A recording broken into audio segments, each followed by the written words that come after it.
Journal entry 56, Cravings. I need more, and fast.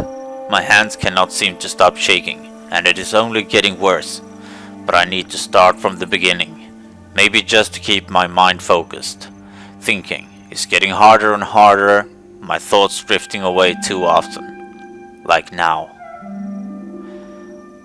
I took a walk around the city to get some fresh air and to clear my mind.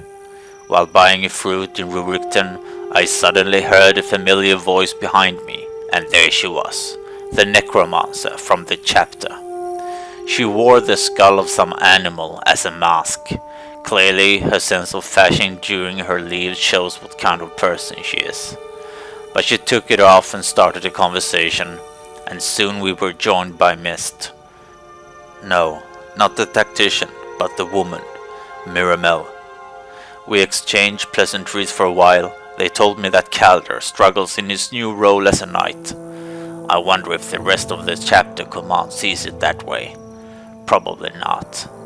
They were always too busy to see what really went on amongst the recruits and crusaders, except for Linda, and now she has left too. Unless the return of the War Master changed her mind. Anyway, then all of them started to beg on their knees for me to come back. It was almost pathetic. The chapter must be in a really bad state. I replied politely but firmly that the vigil is in my past. Seeing that their plea had no effect on me, they started taunting me, mocking me, saying I was throwing my life away here, where I belong, in the city where I grew up, telling me that I was a coward. That was it. I had to calm myself a lot to keep me from calling on the Seraph and have them arrested for slandering a nobleman inside divinity's reach. So I turned my back on them and their insults and walked away. They will probably never know how big a favor I bestowed upon them. I went to the palace garden with my lute to practice some more. It has a strange calming effect on me. I cannot describe the feeling in any other way. A woman came by, listened a while, then insulted me by trying to give me some coins, like I was some cheap beggar, playing for the coin needed to feed me for another day. She apologized, then went on her way before she insulted me again. Then Kari came by, finally someone who did not insult me.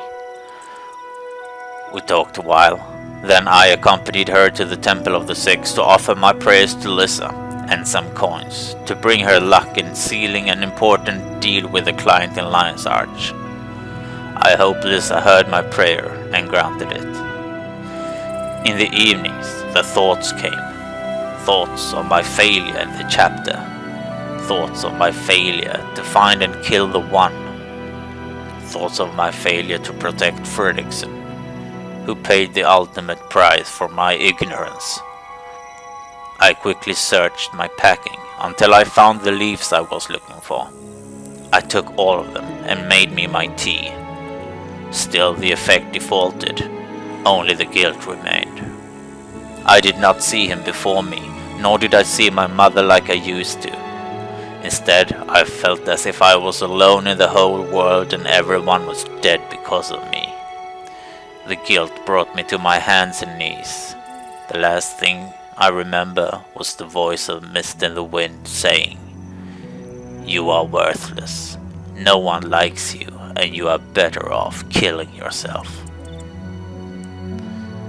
I woke up on the floor in my own vomit. The servants were there and they helped me up and got me changed and cleaned up.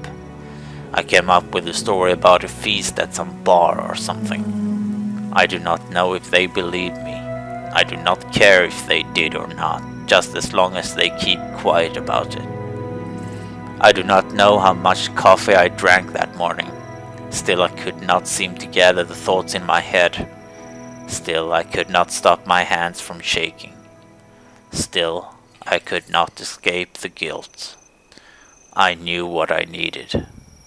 I needed more leaves. Fresh ones, not old, bad ones. I had heard stories about plants still sprouting up in Queensdale, so I told the servants I would go out hunting, packed a small backpack, then headed out of the city. I walked the whole day, my eyes firmly set on the ground, not to miss any small plant. Still, I was unable to find any. In the evening, I went to Fredrickson's mound, lit a fire next to it, then played some lute for him. Maybe that would guide him in the mists, if that necromancer was right. Now it is soon morning again. The fire went out during the night. I am cold and my clothes are humid. It is time to continue my search. But first I need to pray to Lissa for success.